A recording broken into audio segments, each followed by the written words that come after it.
So remember, where we established that if I have my head down, with the arm around my neck, it's not as easy for him to go with the arm around. This makes a big difference, right? So when I have my head down over here, the hand is not going all the way around my neck, the forearm is still kind of out. I have the room over here to adjust. I have one, I push either here or just going like this. I have a lot of leverage. But once again, because I was able to block this initial grab over here, this is terrible. Try as much as possible when you're in a situation, and this is including mount as well. Don't let the person just grab your neck like that, because you're only gonna get worse. So if you can get here and keep it down, which I understand is not gonna happen always, you have a better chance. And then you go all the way, you're gonna have over here or over here. As you block from this position, you walk a little bit. As I'm turning all the way, I have a lot of leverage to flip the person from there. That's one. Now what happens is, going on that, the guy still goes and he beats me on my head down here. I try to put my head down, but it's too late. Now he's already putting pressure and all the way there. So since I cannot get my head to block the arm anymore, what I'm gonna do is my hand, because I'm always supposed to be doing my frame at least. Don't let the person pass all the way. You're gonna be like this. They are passing, you're gonna have your arms close to you.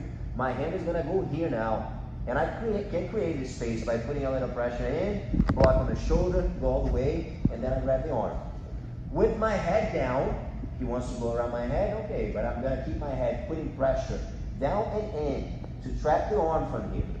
Now notice how he has control in his head, he can move, but when I pass my hand all the way here, I'm isolating his head under my arm to that side.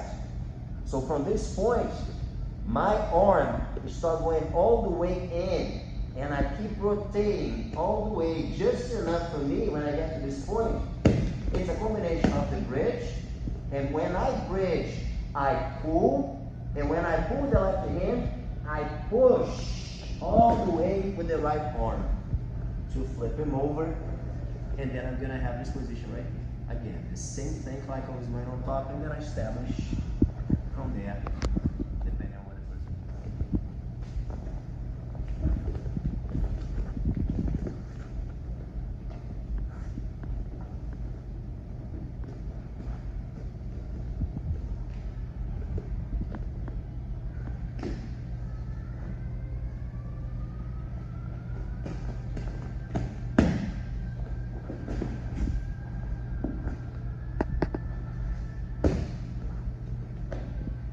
Got it?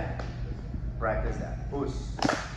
So now let's go over this scenario right here. I'm here with him. I was able to keep my head down, right? But then he tries to go. I create my space. I block. When I stop pushing right there, if my head is blocking and I'm pushing to the opposite direction, his arm is trapped. But what can happen is when I try to push right here, he sees that coming, and then he pulls his hand as I go.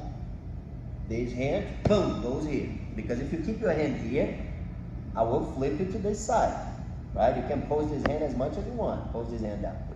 But I'm talking about I'm rolling you here, this direction here. So as I go, I'm gonna keep flipping, and then you're gonna go. Your hand won't make much of a difference. Similar concept to the first escape, the upa, the bridge from the mount position, because one arm is gonna be shorter than the other. So I grab your arm and I roll to the side and I'm controlling the arm, right? The other one is free, but it's not enough to block the fall. So when it happens here, when I go all the way, he pulls his arm and he pulls the hand all the way. Well, I can still roll, and notice how my arm is over his arm over here. He's committed to this. He wants to be heavy on top of me. As I go around, as he's heavy on top, I come back, and I get the leverage from there. Now, the heavier the person is, more leverage I have. Let me repeat this.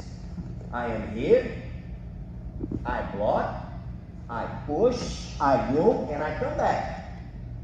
I get the Americana from there. Now notice what he's doing. What do you do to release the pressure? He goes away from me.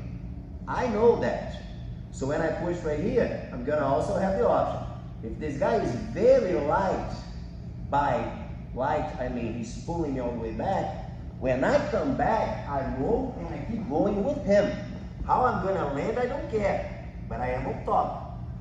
Because he created the situation. He pulled his body back. If he pushes his body forwards, I am here. He goes that way. I post. As he goes back, if I try to be heavy, I am breaking my own arm. Something's gonna give. My shoulder, my arm, something's gonna break. If I go heavy on this side. If I notice that, I can anticipate the move, and then I go lighter, he still has the leverage. So he rolls on top of me, and he goes on top. Worst case scenario, over here. Once I hit that, I go to this point, all the way, I turn right here, and then I push back. He moves all the way back. I'm moving with him. So I can always have something else from there. Worst case scenario, I'm just gonna go move with him and I go back to my guard and I'm not on bottom of side control anymore because of using that leverage. Now this can come from this situation that I just showed, or just when the guy has the arm over here. A lot of times about when I lock, I pull it in and push. And that's when I have my leverage from there. And that's why you see his body moving up. Because he knows it hurts.